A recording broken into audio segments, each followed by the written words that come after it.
boa noite para vocês.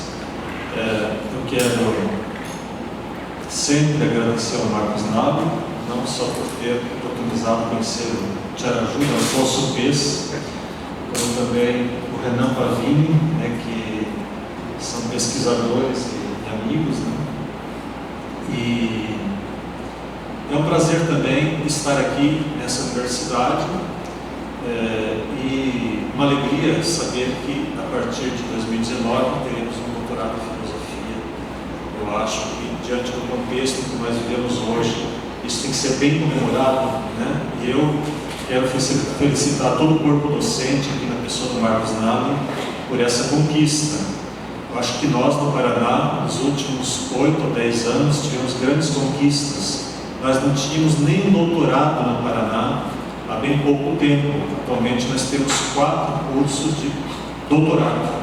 Então, parece-me que é um reconhecimento pelo trabalho que a gente vem desenvolvendo há muito tempo. Bom, eu vou, sem mais, começar a minha conferência, ou a minha fala. Eu intitulei As Novas Fronteiras da Biopolítica. Na verdade, é mais uma inquietação do que uma fala fechada, já acabada. É o pré-anúncio de um projeto de pesquisa que eu estou desenvolvendo. Então, o que eu venho falar aqui, na verdade, é uma pesquisa em curso. Eu acho que é disso que se trata esse evento também, fazer como que um relatório, um anúncio daquilo que você está nesse momento trabalhando. E eu não estou ainda totalmente trabalhando nisso, porque estou acabando o projeto, de 3 anos, mas nos próximos 3 anos vamos tratar dessas questões. Bom, eu vou ler pausadamente e, na medida do possível, também explicar, parar um pouco quando for necessário. Espero que depois também tenha algum debate, alguma questão a ser feita. Não sei se saberei respondê-las, mas a ideia é que nós possamos dialogar um pouco. Bom, nos últimos anos tem me causado impacto tanto em termos de sensibilidade pessoal, quanto também em termos da análise conceitual propriamente tal, a objetivação negativa crescente de agrupamentos humanos em movimentos migratórios massivos, sobretudo por parte do discurso político e jornalístico dos países de destino, majoritariamente na Europa Ocidental, nos Estados Unidos e, mais recentemente, poderia ser dito, no próprio Brasil. Essa reapropriação negativa que reverbera também em nosso país entra em conflito direto com uma posição política assumida por vários países e cristalizada pelo direito internacional em relação aos grandes deslocamentos de povos sem pátria ocorridos na primeira metade do século XX. Por certo, após o fim dos grandes impérios otomano, belorrusso, austro-húngaro, no final da Primeira Guerra Mundial e sua fragmentação em pequenas repúblicas, milhares de pessoas se tornaram nômades e sem pátria, sem pertença a uma comunidade política. Isso foi muito bem retratado pela Hannah Arendt em Origens do Totalitarismo. Em 1950, a Convenção de Genebra criou o Estatuto do Refugiado, atribuído a qualquer pessoa que, artigo 1 do Estatuto, temendo ser perseguida por motivos de raça, religião, nacionalidade, grupo social ou opiniões políticas, se encontra fora do país de sua nacionalidade e que não pode, ou em virtude desse temor, não quer valer-se da proteção desse país, ou que, se não tem nacionalidade, se encontra fora do país no qual tinha sua residência habitual, em consequência de tais acontecimentos, não pode, ou devido ao referido temor, não quer voltar a ele. Essa é a definição de refugiado da Convenção de Genebra de 1950, uma convenção da ONU. Essa convenção normatiza ainda hoje as migrações entre diversos países, porém ela não prevê o mesmo estatuto que tem o refugiado para aqueles migrantes que eu chamarei aqui pobres, ou miseráveis.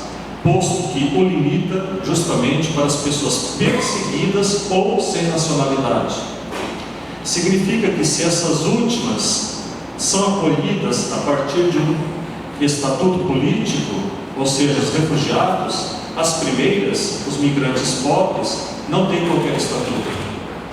Assim é que o socorro, a acolhida e o visto de permanência são reservados ao refugiado. Quanto ao migrante pobre, cujo fluxo tem sido intenso há pelo menos 7 anos, é proporcionado socorro emergencial e muitas vezes somente por organizações humanitárias supranacionais ou religiosas, mas não necessariamente a acolhida por parte do país de destino. Eu digo acolhida por direito. Se o refugiado, portanto, tem um estatuto político e jurídico definido no vocabulário das relações internacionais, dos direitos humanos, esse migrante pobre, que vem massivamente à Europa, aos Estados Unidos, e no imaginário simbólico francês, le migrant, né? Essa palavra no imaginário francês atual, ela tem sido associada a uma figura injuriosa e detestável. Nos últimos anos, todavia, até mesmo essa distinção tem se desvanecido. Diante dos números expressivos de pedidos de refúgio e sua negação, presencia-se cada vez mais a indiferenciação por parte da regulação migratória desses países de destino entre o refugiado político e o migrante econômico pobre. O primeiro, normalmente, e cada vez mais, sendo assimilado e reduzido ao segundo. Pessoas que têm direito ao visto e ao estatuto de refugiado se somam aos pobres fugidos das guerras civis e da fome. Elas são impedidas de entrar em países que dão acesso à comunidade europeia, tais como a Hungria, a Turquia, a Grécia, ou de ultrapassar a fronteira dos Estados Unidos com o México, ou ainda, quando as ultrapassam, não vão muito além dela, pois passam a viver uma espécie de limbo nos chamados campos de retenção. Nesses casos, as fronteiras não são necessariamente geográficas, mas espaços nos quais os migrantes não possam ser vistos pelos chamados nacionais, como a selva, a jungle, né? A selva de Calais, no norte da França, ou os boxes do Parque de Tempelhof, no aeroporto de Berlim, criado em 1923 e ampliado por Hitler nos anos 30. Os habitantes desses campos são objetivados como uma nova ameaça que migra em zonas fronteiriças ou em florestas, a saber, em um meio não claramente determinável politicamente. Ao prestar-lhes socorro, quando isso ocorre, porém não a acolhida legal prevista pela Declaração dos Direitos Humanos de 48, os países de destino deixam de tratar o estrangeiro pobre como tal, ou até mesmo como um hóspede temporário, passando a considerá-lo uma espécie de inimigo número 1 e a desqualificá-lo como sans-papier, um clandestino a ser banido. Por certo, o fluxo de migrantes entre um e outro país não deveria ser um problema, principalmente depois da queda do Muro de Berlim, de 1989, da substituição das economias nacionais pelos processos de globalização da riqueza, dos intercâmbios culturais intensificados pela formação de grandes comunidades políticas e econômicas. A facilidade de se locomover, o estabelecimento de novos domicílios em diferentes países e migrações mais intensas seriam compatíveis com o fenômeno da globalização econômica e com os acordos políticos internacionais.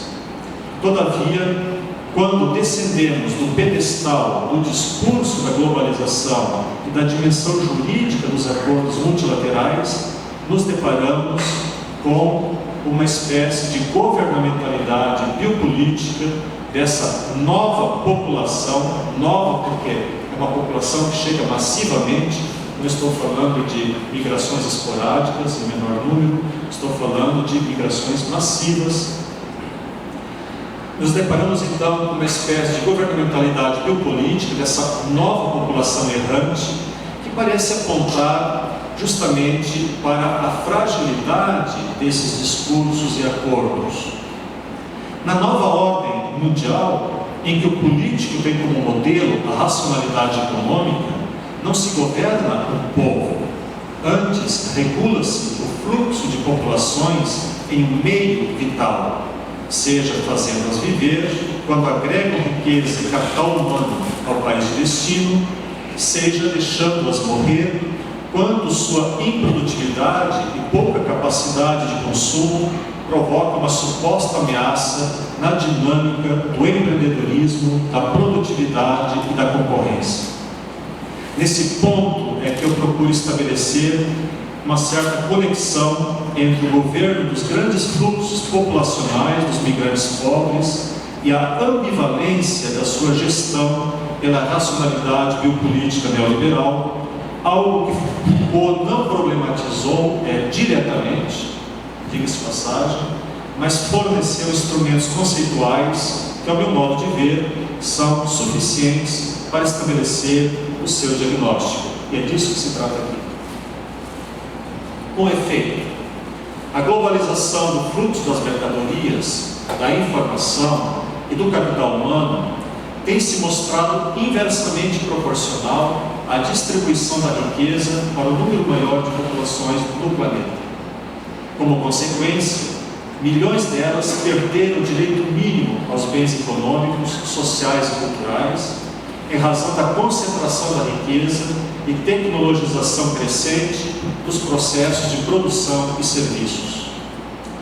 Sem a possibilidade de acesso razoável ao trabalho, à educação e à saúde, ou forçadas a se deslocar em razão da fome, milhões de migrantes não têm qualificações econômicas suficientes para que sejam aceitos e acolhidos nos países desenvolvidos. Essas populações perderam a esperança de obter o reconhecimento social pelas profissões e atividades que exerciam no seu país de origem. Seus nomes foram praticamente apagados em suas comunidades, porque já não há quem se lembre deles. Elas perderam, enfim, a pertença a uma comunidade política, na qual, como lembra Arendt, seu discurso pudesse ser ouvido e sua ação reconhecida. Sem uma obra a partir da qual possam ser lembrados, desprovidos das instituições que em um dado momento ajudaram a constituir e a conservar, é a própria desconexão com o mundo no sentido arendtiano aqui, que as leva a serem doravante meras vidas a migrar de um lugar ao outro, constituindo-se assim no resíduo maior da biopolítica atual. Portanto, quando me refiro às novas fronteiras da biopolítica, designo como seu resíduo não mais aqueles inimigos internos exemplificados por Foucault, os loucos, os doentes, os delinquentes, mas estes hóspedes, esses novos hóspedes tornados hostis e reclusos em um meio meramente vital e juridicamente indiscernível, situados nem dentro